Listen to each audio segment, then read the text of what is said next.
Dear ladies and gentlemen, I hope you can hear me. Someone's nodding, thank you. So, dear ladies and gentlemen, dear colleagues, today I have the joy and honor to open this conference on Jewish topographies, an occasion to which I contributed very little so far. The honor comes upon me as Professor Alexander von Kienlin's successor as the head of the Institute of Building History at the Technische Universität Braunschweig, which encompasses the post of Managing Director of the Beit Fila Research Unit on the German side. I present best compliments to our partners in Jerusalem, Dr. Vladimir Levin and the colleagues at the Center for Jewish Art, and especially Professor Eliza Cohen-Mushlin, who, together with my predecessor, Professor Hermann Thies, founded our binational research unit for Jewish architecture over 20 years ago. As an architectural historian, building archaeologist and Egyptologist, I had but only glimpses so far on the topic of this conference. When I was living in Cairo as a research fellow from 2010, it took me years to learn that this city, after decades of conflict between Egypt and Israel, is nevertheless a Jewish cityscape. In 2013, a couple of young Egyptian colleagues took me to watch Jews of Egypt, a documentary that followed the lives of the now sadly diminished Egyptian Jewish community. The award-winning film was unfortunately banned from the Egyptian cinemas in that year, which of course sparked interest in a generation that had seen their democratic uprising, which seemed so promising at the beginning, miserably failing. Things went downhill from there.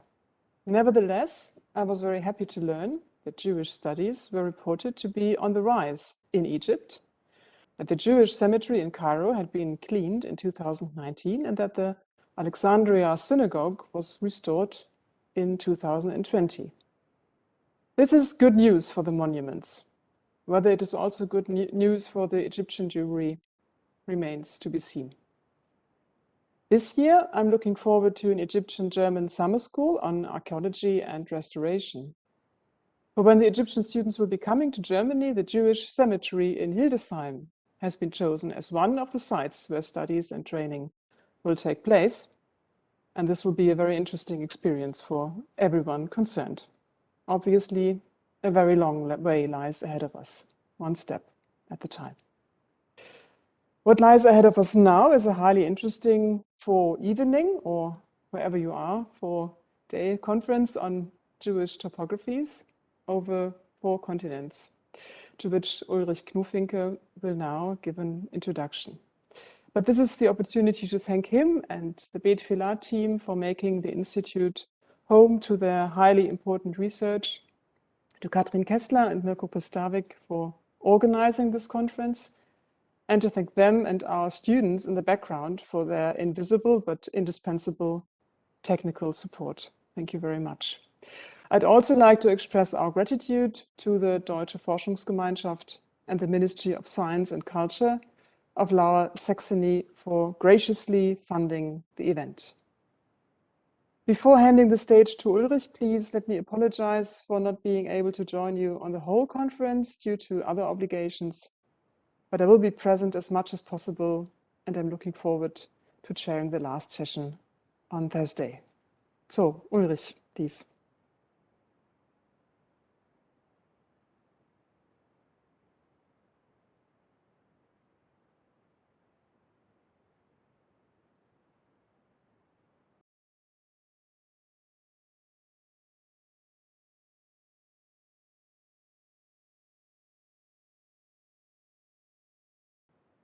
Ladies and gentlemen, dear colleagues and friends, I hope you can hear me now. Okay. On behalf of my colleagues at the Beit Fila Research Unit for Jewish Architecture here at the Technische Universität of Braunschweig, and of my colleagues at the Center for Jewish Art in Jerusalem, I would like to welcome you to the 5th International Congress on Jewish Architecture. Dear Ulrike, thank you for your kind introduction. Jewish topographies are the subject of our lectures and discussions of the next 4 evenings, a field that can only be meaningfully considered with diverse methodological approaches and interdisciplinary questions. I think you can't see my presentation now. Can you? No.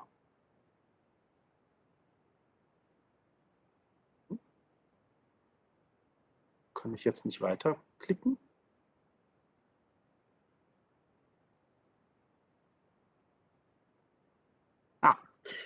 Before I will give a brief overview of the coming days, may I send you a warm greeting from Dr. Christina Kravczyk, President of the Lower Saxony State Office for the Preservation of Monuments. Dr. Kravczyk unfortunately had to cancel her participation and personal greeting due to an appointment that could not be postponed, but she asked me to greet you warmly. A running project of the Landesamt für Denkmalpflege and the Betfila Forschungsstelle with our teams in Braunschweig and Jerusalem was the reason to ask Christina Kravczyk to present the view of monument preservation on our topic. At the beginning of March, the Jewish topography of Lower Saxony went online.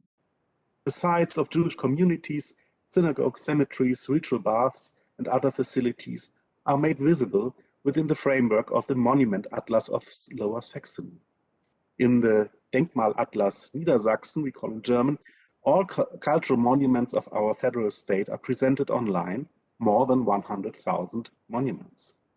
Dr. Kravczyk comments, and I quote, "The project stands for the main topics of monument preservation, the research of cultural heritage and national history, the mediation of cultural heritage and remembrance culture, the preservation of high-quality cultural heritage, and the recognition of overall contexts of legacies by means of a necessary overview.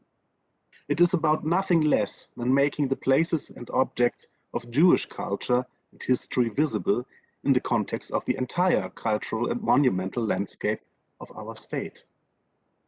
Nothing is better suited for this purpose than the Monument Atlas of Lower Saxony. The project Denkmalatlas Niedersachsen stands for the special potential of an online atlas, because here not only all cultural monuments are put online with current, verified and qualified information.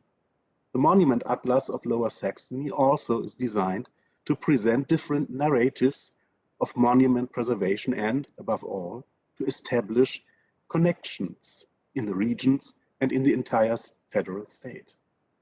This is also the idea of the project Jewish Topography of Lower Saxony." End of quote. The Betfila research unit in Jerusalem and Braunschweig has been working for many years on this particular aspect of Jewish topography, namely documenting and researching the buildings that were created in the context of Jewish culture. Architecture is the central object of our architectural and art historical perspective on phenomena that can be counted as part of the spatial relations of Jewish life in the past and present. The importance of documenting Jewish cultural heritage and thus of researching Jewish topographies is made clear again these days. First, we think of the people who are victims of Putin's war in Ukraine, their suffering and their defense of freedom. Last week, the news went through the media that with Boris Romanchenko, also a survivor of the Holocaust, has become a victim of the attacks at the age of 96. People die in this war, even in these minutes, and we must remember them. People risk lives for their culture and freedom, and they need our support. Refugees come to us and rightly expect our help. Ukraine's cultural heritage is also being destroyed in this war. After the devastating losses caused by the German troops during the Second World War, the remnants of the Jewish heritage and the entire Ukrainian cultural property are in danger again. At the moment, no one knows how much was already destroyed and what will be destroyed in the next time. Last Saturday, news was published that at least 3 synagogues were damaged until now. And we are shocked that the Holocaust memorial sites in Kharkiv and Kiev are damaged too. The immense importance of Ukraine's Jewish cultural heritage, not only for the country, but for Jewish history and culture worldwide, will be discussed by the presentations of Thomas Hubka and MC Koch on the last day of our conference. Over many years, the Center for Jewish Art and its partners in Ukraine, namely the West Ukrainian Institute for Restoration and the Center for Urban History in East Central Europe, both in Lviv, have recorded and researched the country's synagogues. Launched to counter the gradual loss of the objects to decay and conversion, and at least to preserve knowledge of these sites, the project and the 2 volumes published in 2017 now take on new significance. When will we be able to safely visit the synagogues again? And what will be left of them? The same, by the way, applies to the Jewish cultural assets that were documented by the Center for Jewish Art in Afghanistan in the 1980s, and to those that were destroyed in the other wars of our time, for example in Syria and Iraq, without any documentation. Jewish topographies have been the subject of research for many years. I cannot give a comprehensive overview of this complex field, to which contributions are made from a wide variety of disciplines. Thus, it was our idea to examine and discuss the subject in a wide perspective in an international congress, even if, of course, many aspects will again be left out. As you will understand, our starting point of the approach is the physical site, because architectural historians usually deal with built objects. Several projects of the Topographies research unit in Braunschweig and at the Center for Jewish Art in Jerusalem are currently dealing with corresponding questions. The documentations of synagogues in Siberia, which our colleague Anna Berezhin will report on, the already mentioned project Jewish Topography of Lower Saxony, about which Birgit Nelissen will speak, and the case studies of Berlin and Hornburg, which Katrin Kessler and Mirko Pistavik will present. The Center for Jewish Art is also a co-initiator of an international project for the documentation of Holocaust memorials. I would like to welcome all colleagues and friends who are committed to this project and with us tonight. As I said, the starting point and first focus of such projects are physical, tangible places and objects. They stand in real spatial contexts, are prominently visible or hidden, dominate the surroundings, are fitted into them, or disappear between other buildings. The architectural, spatial consideration of Jewish sites is, of course, only one specific perspective. Many others are conceivable and necessary if we want to gain a deeper, more comprehensive understanding of the meanings of sites, site relations, and their developments. When we launched the call for papers for this conference 2 years ago, we received numerous fascinating abstracts from all over the world. Because of the pandemic, we had to cancel and postpone the event in Braunschweig, but interest persisted, so we can now meet online. Today and for the next 3 evenings, we will have 23 papers in 7 panels. After the keynote by Professor Annette Weber, which follows shortly, we will start with the panel moderated by Professor Joachim Schlör, Mapping Jewish Topographies. Now, how, where, and are Jewish topographies documented? And what does it mean that they are documented? Who draws Jewish topographies, and with what interest? How are they read and understood? By whom? When? 3 different approaches will be up for discussion. Under the title Micro Studies, we have combined the two panels of tomorrow evening. Professor Alexander von Kiendien will moderate the first panel, which will look at exemplary places and spaces of Jewish communities in Germany from the Middle Ages to the 20th century.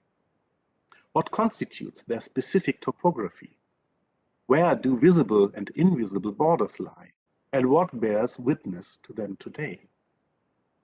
Tomorrow's second panel, chaired by Dr. Kim Wünschmann, will broaden the view to South and Central European and North American structures of Jewish neighborhoods and Jewish communal institutions. What is the role of legal guidelines set by the majority society? And what are the social conventions and expectations for Jewish residences and the location of synagogues and other institutions? On Wednesday, we will start with the fourth panel, Jewish Places and Nazi Terror, the case of Breslau, Wrocław. Our colleague Eleonora Bergmann from Warsaw will moderate 3 presentations. The Silesian metropolis of Wrocław stands here for all those places where the Jewish topography was turned into a topography of terror. Tracing historical, biographical, and material remnants is without question one aspect of the meaning and interpretation of Jewish places in Europe today.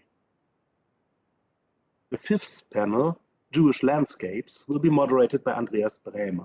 Taking large-scale sites and regions as a starting point, we will ask how and with what goals Jewish topographies can be constructed in documentary research, in virtual space as visual reconstruction, but also in the practice of tourism, which plays a significant role in the interpretation and preservation of cultural heritage.